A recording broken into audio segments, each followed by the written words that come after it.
Hey everyone, this is Wumbo, and today we're talking about what I feel to be the best top 6 alternatives to Anarchy. This video is for the sad beings who are yet to have the OP exotic, and to be completely honest, it's also for me. I don't have Anarchy either, so I'll be telling you, the viewer, in my own opinion, the best DPS exotics besides Anarchy. But before we get started, I'm just going to ask you politely to subscribe and hit that notification bell, then set it to all. I don't upload a crazy bunch on YouTube, so I'm not going to be blowing up your inbox. And if you decide later you don't really care, you can go ahead and uncheck the bell or just unsubscribe completely. It's up to you. Now, back to the video. So, this video isn't going to have anything regarding legendary weapons, which means purple drops. So if you're looking for that Code Duello God roll, this is not the video for it, as I will only be going over exotics. So with all that said and done, let's hop right into the video.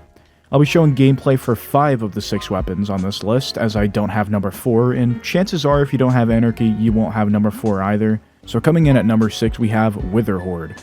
Horde made it on the list because of the absolutely insane DPS you can get by using it with Falling Guillotine.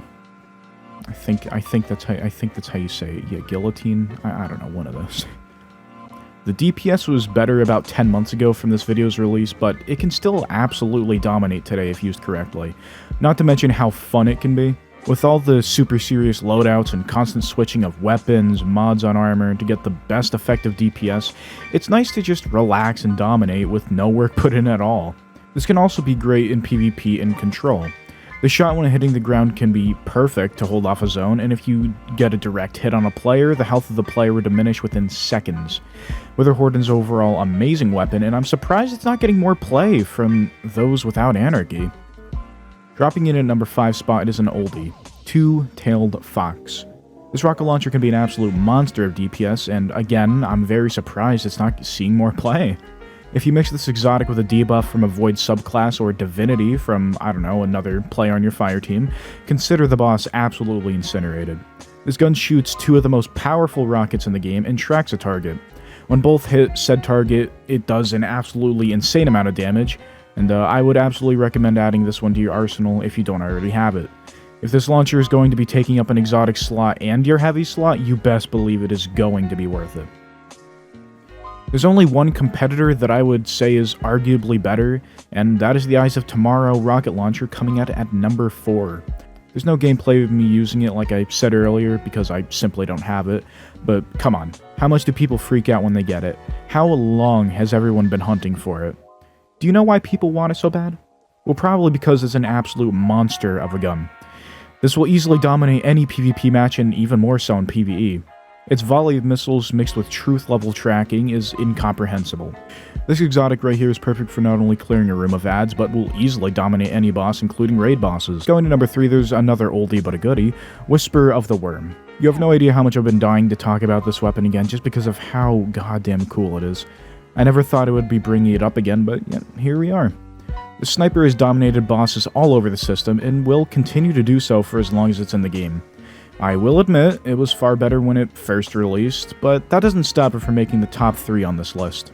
Whisper of the Worm is god tier purely because of its absolutely beast-like damage output, and with how much ammo it comes with, there is almost nothing better than this actual god feeding off your most impressive kills. The only downside to this exotic is, if you manage to miss a crit, the DPS will be trashed. Coming in at number 2, we have what has been a fan favorite for the longest time, is an Augie's Burden. This dropped into the game with Ada 1 and the rest of her arsenal. This weapon by itself honestly isn't all that impressive, however with its catalyst, the gun is unstoppable. Izanagi's is more catered to PvE, but that's perfect because I'm sure that's what you're all here for anyways. Watch any video online showing the raw power of Izanagi's Burden and you will know exactly what I'm talking about when I say this is by far one of my most favorite weapons. Again, this will probably, screw up the DPS if you miss a crit, but it's a sniper, what do you expect? It doesn't matter how much this weapon gets nerfed, it will always be a top tier weapon when it comes to an alternative for Anarchy. Speaking of top tier weapons, what about the number 1 spot? Well, this is going to be extremely controversial and probably unexpected, but for the number 1 spot, we have Heir Apparent. Not just the normal Heir Apparent, because, to be honest, that's total ass, but with its brand new catalyst, it makes you unkillable. Not to mention the crazy firepower of the actual gun itself. If you're interested in knowing the full specs of Heir Apparent and why it makes my top number 1 spot, The link to the previous video will be in the description box below. And there you have it, everyone. My list of 6 DPS exotics that are perfect alternatives to Anarchy. Please remember to eventually get Anarchy, however, it is a huge dominator in DPS, and if you have Anarchy, a lot of people will want you for a raid team. Let me know what you would have changed on this list, what you would have added, what you would have taken off, anything. I would love to know. But that's all I have for you today. Thank you everyone for watching. Don't forget to like, subscribe, share, and comment. You don't have to do any of those things, but I'm asking you, so please. Alright, thanks once again. I'll see you on the next one. Bye.